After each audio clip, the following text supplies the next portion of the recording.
एक गांव में रामू नाम का बहुत ही ईमानदार लड़का रहता था। उसके माता पिता नहीं थे, इसीलिए वह अनाथ था। एक दिन उसके पास एक तांत्रिक आता है और कहता है कि बेटा, तुम्हारे पास बहुत ज़्यादा खजाना है।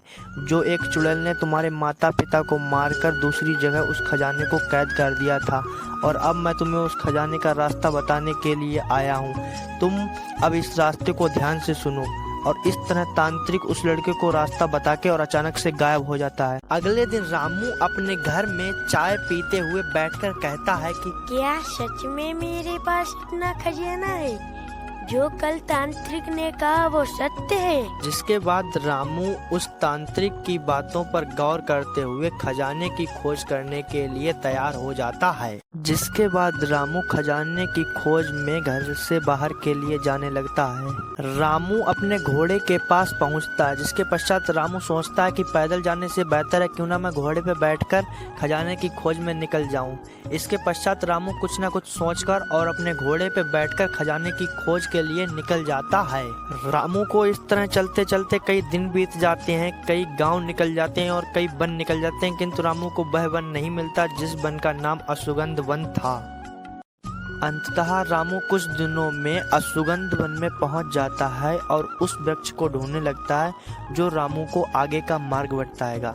उसके पश्चात कुछ ही देर में रामू उस वृक्ष के पास पहुंच जाता है और उस वृक्ष से मार्ग बताने का आग्रह करता है। हे वृक्ष देव, कृपया मुझे आगे मार्ग बताने की कृपा करें। रामू, मैं जानता था कि अगली बारी तुम्हारी ही होगी, क्योंकि तुम भी उन लड़कों की तरह सच्चे और अच्छे हो। लेकिन छोड़ो, मेरे को क्या है।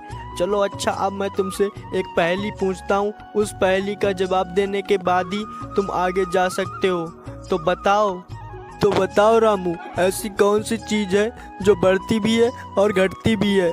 जिसके बाद रामू उस पहेली का जवाब सोचने लगता है और उसे अपने गांव के लोगों की कही हुई बात याद आती है कि हमारे गांव की नदी बढ़ गई और ये नदी घट भी जाती है।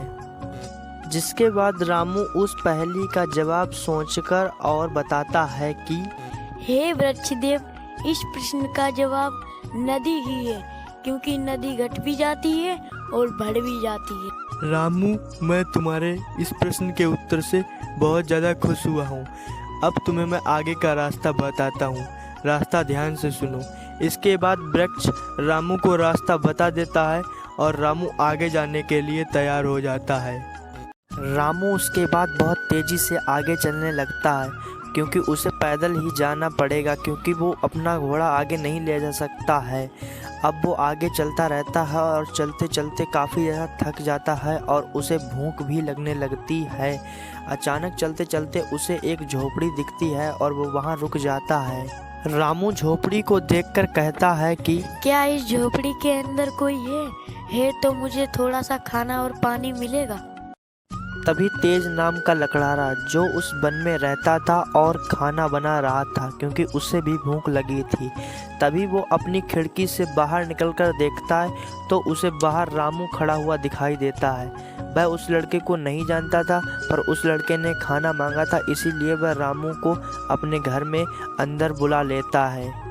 रामू इतना थका हुआ था कि वह उसके घर में आकर उसकी चारपाई पर बैठ जाता है। जिसके बाद लकड़हारा रामू से कहता है कि तुम कहाँ से आए हो बेटा, और तुम्हें क्या चाहिए? जिसके बाद रामू कहता है कि मैं घूमते घूमते इस वन में भटक गया था, मुझे जोरों की भूख लगी थी, तो मैंने तुम्हारी झोपड़ी देखी और मैं इधर चला आया। रामू ने सोचा कि इसे सच बताना सही नहीं होगा, इसीलिए रामू ने झूठ बता दिया। जिसके बाद रामू खाना खाकर घर